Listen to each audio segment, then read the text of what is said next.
Yeah, stay up. Good morning. Nice to say hello to you. We're here after the meeting for the Cooley Environmental and Health Group in the Strand Hotel, Omeath. So the founder of the Cooley, one of the founder members, main man, Sean Crudden, is with me here. I'm the Secretary and PRO, Michael Desmond Hines, Bishop Michael Desmond Hines. I'm going to interview Sean now in simple language on how things are going. Well, Sean, how do you feel this workshop is going to turn out? Well, it's hard to forecast, as I'm not just too sure about how the workshop is going to turn out.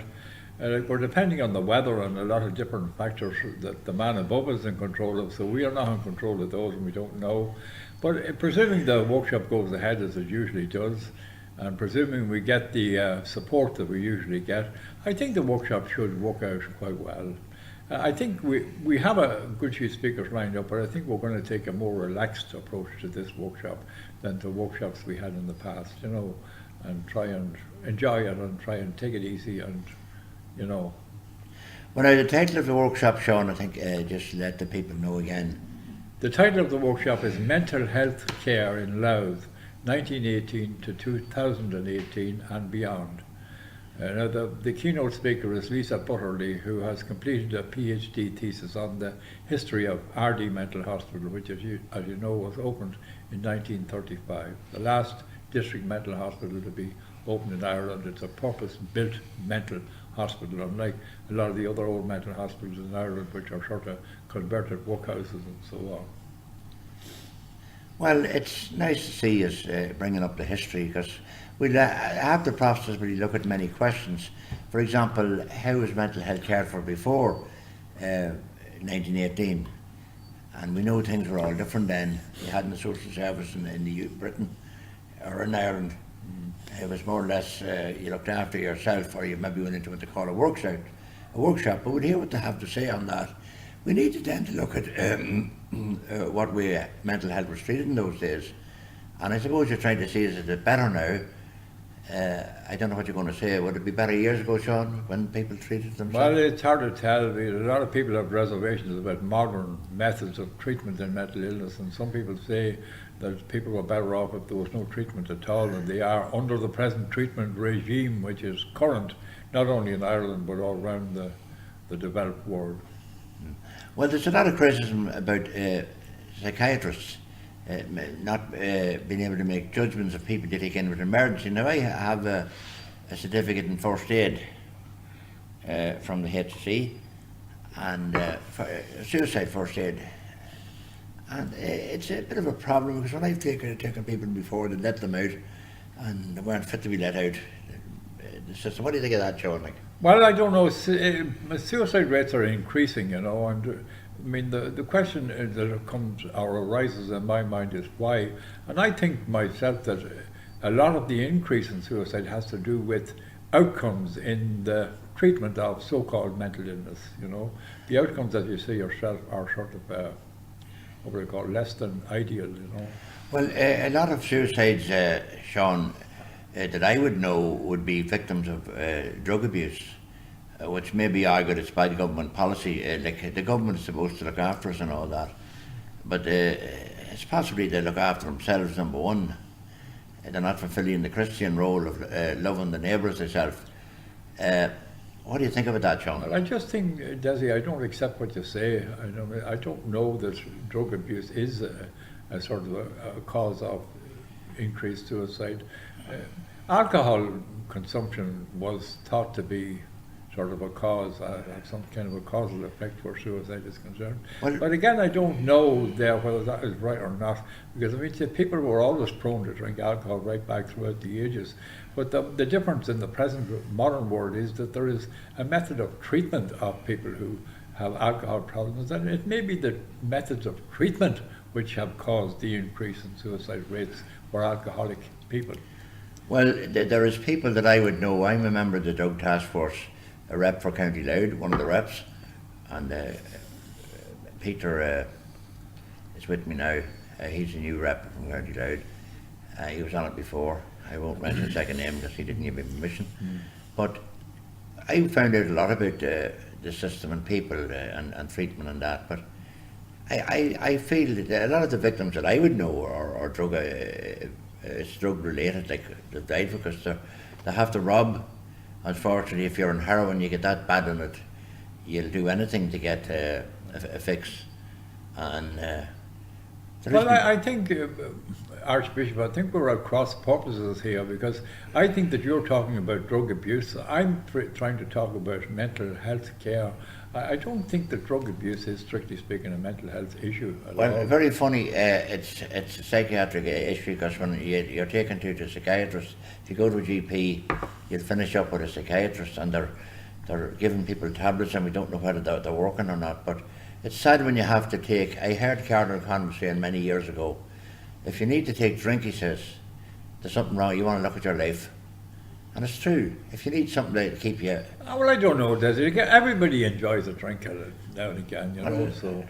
But I don't have to take a drink. Would you ban drink altogether, like the Arab solution? Is that what you have in mind? Not exactly, but I do feel there would be no harm if it was banned, because music is a great uplift for people. That would be my uplift. Yeah. If I get playing music, you could get sent if you're playing a dance band or something. Yeah. And there's a good rhythm and a good atmosphere going. But I wouldn't need drink to make myself happy. Yeah. It'd make me unhappy, because when you finish it, you said something, or you've done something, or you know, you don't know what you can do. You maintain you can get intoxicated on jazz, is that what you mean? Yeah. Well, yeah, it gives you a great lift. Well, I know it does. Yeah. Not necessarily jazz, country music too. Even singing a hymn gives you a lift, doesn't it? Correct. Yeah. And you probably get that yourself, Sean, singing the choir and with Mrs. Murphy there. And Father Padraig Murphy probably gives you a good lift too. What about Father Linus? Oh yeah, he's a very popular man, I He'd think. give you a lift, yeah. We might ask him to come to the workshop, would we? We might, yeah. Yeah. So, like, I just have to speak what I see. Any people I see at suicide, they're usually drug related. And I do see that they are part of mental health, because it'd be RD I was taking them to. It wasn't to the surgical department, right? And it was, you'd be fair now to Drogheda. And it's up to these psychiatrists to admit them. And in a lot of cases, it's a known thing in Ireland that they're letting a lot of people out and they can't judge for some reason or other. Why is that, John?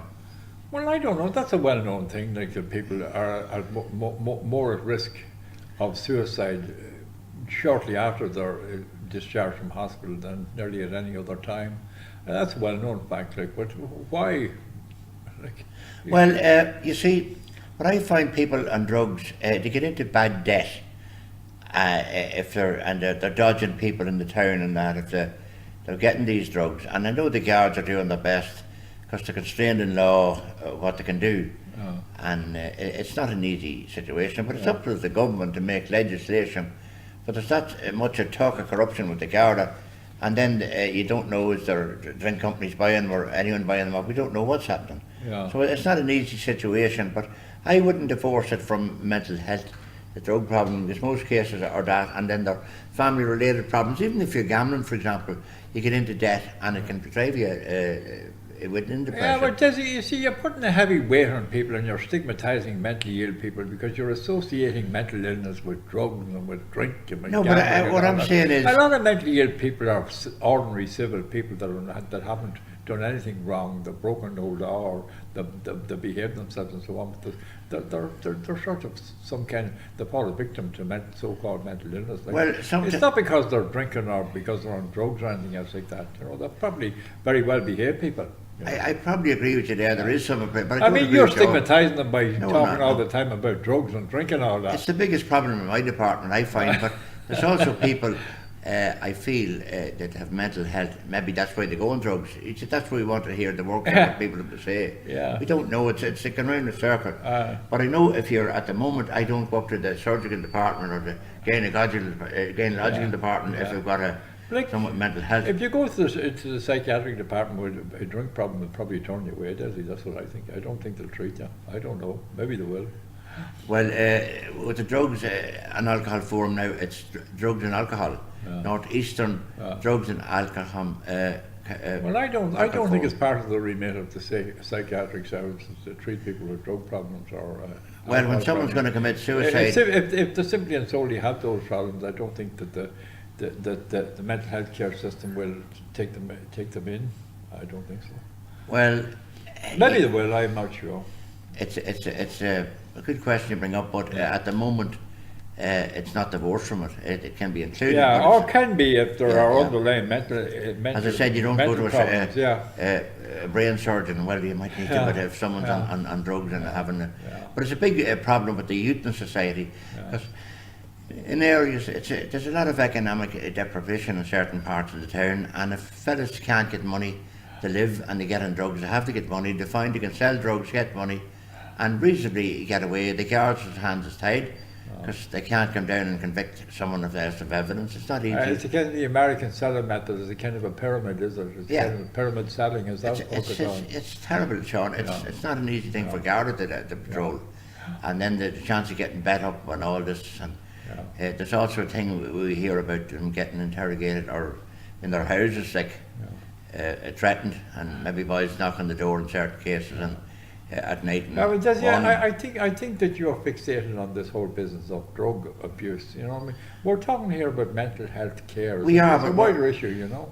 We are, but they're not caring for people in a lot of cases. You take, like I spoke to one chap one day, for example, and his sister said to word him, and I had a word with him, and I can't go around and bull him to take him up to the hospital. He's a good chap at fishing, won't mention the name, and he did commit suicide in the end, and he told me he was all right, he was coping well. But you see, if I go to report that, there's a problem there, there's a cloud blocking you from getting that person treatment. You can't force him in. Yeah. So, like suicide now, we know it's not But people can be forced into treatment. You know that, Desi, don't you? Well, you'd have to call it, it's not as easy as you think, Sean. Well, it's easier than you think, Desi. Well, if you had a wife, maybe she could... Or what about your father or mother if they were alive? well, it's not always easy to get people in. It's not as easy as you think. Like. Well, I think it is, Desi. Well, I won't argue on that one, because it depends on the way you go about it, I suppose. But back to our workshop, I suppose we're diverging away from what we're talking about.